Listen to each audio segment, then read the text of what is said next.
Hello everyone, bit of a different video today. I briefly mentioned in my last video that I am in a bit of a reading slump. I am hardly ever in the mood to read right now, and when I try to read things, I often really struggle to stick with anything. Now I know there's nothing wrong with being in a reading slump. I feel like they are kind of a polarizing topic maybe in the book community.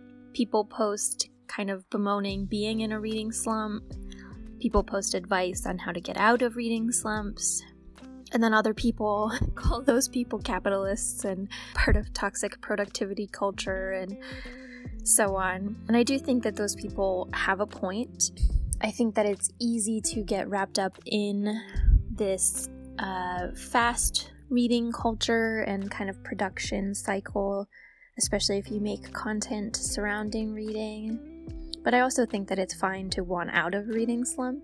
But that's not actually even what we're here to talk about today. While I understand and I agree with people who say that we shouldn't feel guilty for not reading, it is genuinely weird to not be reading when that's usually such a big part of your life. In 2021, I finished 99 books, which means on average I was finishing a book every 3.5 to 4 days. I finished an audiobook today, and the last book that I had finished before that was 3 weeks ago. That's a big change in lifestyle, even if I know that it's temporary and I know that it's fine and it's nothing to be weirded out by or ashamed of. So today I sat down and I made a list of all the things that I've been filling my life with that aren't reading, and I'm embracing them. I've been watching Scandal and talking about it with my sister nonstop. I watched 3 or 4 seasons of Scandal years ago and stopped watching it, just kind of fell off. But my sister recently binge watched the entire thing and requested that I finish it so that we could discuss. So I started over, and let me tell you, hating Fitzgerald Grant III this intensely has been some much needed therapy. I got my finances together, mostly. Speaking of that, I figured out some ways to use Notion that are really helpful for me. All the influencers seem to live by Notion, but I had never really found a way to integrate it into my life, but some of these bigger picture planning things I found it to be really helpful for. I've been playing Wordle every day. I love it so much. I love that I can't get obsessed and keep playing it because it only happens once a day. I've been doing the Spanish one too, which is mostly just me making up words until it accepts them. I have not yet gotten the Spanish one in less than 6 tries.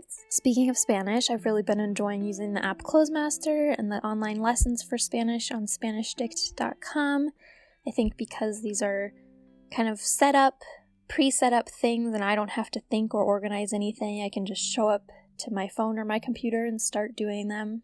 I've been trying and immediately abandoning a million podcasts because apparently my reading slump also extends to podcasts, but I have found a few that I really like, and I've also been re-listening to all the Maintenance Phase podcast episodes, including all of their bonus episodes on Patreon, which I treated myself to when I started hating listening to everything.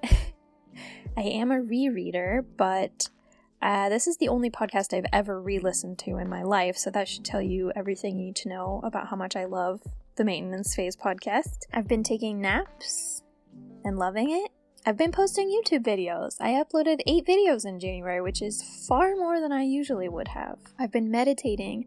One of my biggest goals for 2022 is to get a consistent meditation practice back into my life. Meditation is something that I can see such tangible and nearly immediate impacts from on my life, and it has been such a joy to start that again. I've been finding new music and new YouTubers in the time that I would ordinarily be spending with audiobooks. I've been planning for new adventures and new challenges. I've started training again, which was something that was helping my mental health so much last year. Doing strength training at home, and before my world got a foot of snow dumped on it, I started running again. And when I don't want to do anything or try anything new, I've been returning to the comfort of old friends and rewatching shows that I enjoy and doing things that I don't necessarily assign any educational or beneficial value from, but I just find comfort in them. So I expect the joy that I usually get from reading to return soon. and I don't in any way want to seem like I'm attempting to justify my lack of reading with all these other activities, like I have to be productive in other ways in order to counterbalance. It's not that at all. I just want to celebrate life and embrace this in every phase. So thank you for joining me, and I will see you in the next video.